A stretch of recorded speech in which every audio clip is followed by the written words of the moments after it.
Today, I'm going to show you how you can transfer money from your CoinStats account directly to your bank account. This is very easy, so make sure to watch. Now here we have many tools that we can with them withdraw our money. What we are going to use to actually withdraw the money into our bank account is simply that. Go here and select Binance and simply make sure that you have a Binance account if you don't have already, and make sure to synchronize both your Binance accounts with your CoinStats accounts. Once you have synchronized both accounts by putting your API key here in the API secrets, you can then transfer money from the CoinStats into Binance. Then go to here into your Binance account and go to trade and choose P2P.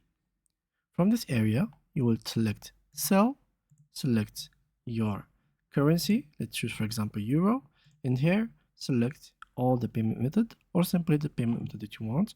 In our case, we want a bank transfer, and simply choose the amount that you want to sell. For example, I want to sell to this person. I'm simply going to select sell USDT and simply put the amount that I want to sell and click on sell.